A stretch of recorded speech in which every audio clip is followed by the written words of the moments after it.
As soon as I began to accept that the dilation didn't work and that we would be moving forward with placing a stent, of course the plans get changed. I made that video with the update on Monday, and then Tuesday night I got a call from the advanced endoscopist who was checking in to see how everything was going, and then he proceeded to tell me that his colleague who was going to be performing the placement of the stent was reviewing my case, and unfortunately, after reviewing everything, he stated, "We're not going to be able to do this.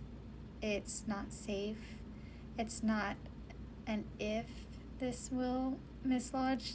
He said this will most certainly migrate and we would be risking preparation. So he shared with me, "I apologize. We will have to cancel the procedure." And I said, "Okay, so what does that mean for me?"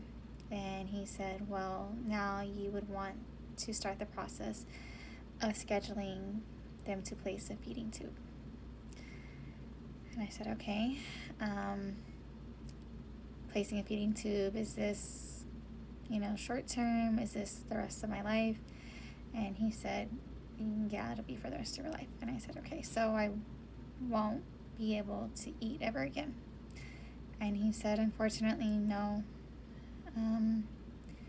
The only way that I would be able to eat again is if the chemo started to address the area of concern." So essentially, what is happening is the cancer in my peritoneum is closing in on my intestines.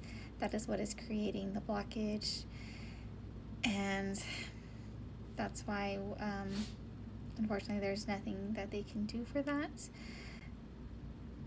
except if the chemo started to reduce that area, which for disease in the peritoneum, there's not curative treatment. The cancer in the peritoneum does not respond to chemo. It does not respond to radiation. There's not surgery for it. So we do chemo to try to slow down the spread and to essentially buy me more time. So that was a pretty heavy phone call to take. It was completely unexpected. Like I said, anytime there's a change in plans, it just hits me hard. And just trying to process that I will never eat again, it just hit me hard because I thought we had more options. I thought we were going to explore other avenues. And even though it wouldn't have gotten me to the point of being able to eat, I was hopeful that I would at least be able to tolerate liquids, and then maybe in a couple months we could try to put a larger stent and go from there. But I do understand that we do have to weigh the risk, and we knew that that was a risk, but being told that, the person who was going to place it reviewed it and said it's not an if, this is most certainly what's going to happen, and we can't put the patient in danger.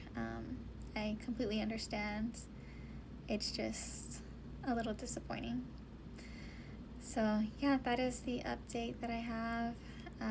I've been struggling with processing that the past couple days, just trying to take time to love on myself. I've also experienced some losses this week.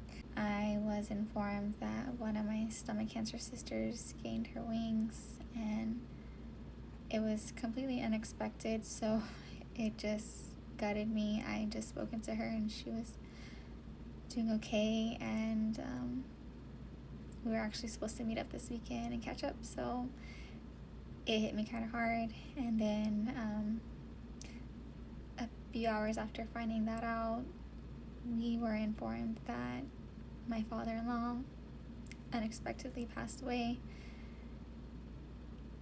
and it's just been a lot. That's a lot going on, a lot of grief, sadness, accepting the changes in my plan of treatment. So yeah, I've just been trying to focus on processing things. But I am actually here in DC meeting up with cancer patients, survivors, and caregivers, and we are advocating for more funding for research for stomach cancer. So I'm hoping that this weekend and the next couple of days, just being around others going through similar experiences and trying to advocate will just bring me some sense of peace and joy. Circumstances won't change, but just being surrounded by this experience, being surrounded by others who are going through similar things or have gone through similar things. I'm just hoping that after this weekend, I'll be in a much better place. Thank you all for reaching out, checking in on me, just sending all the positive vibes. It really means a lot to me. It's just been a lot trying to process all of this, grieving, accepting the changes in my health plan. I do have some appointments next week just to follow up and solidify the plan of treatment. So once I find out more information, I'll definitely be sharing that with you all.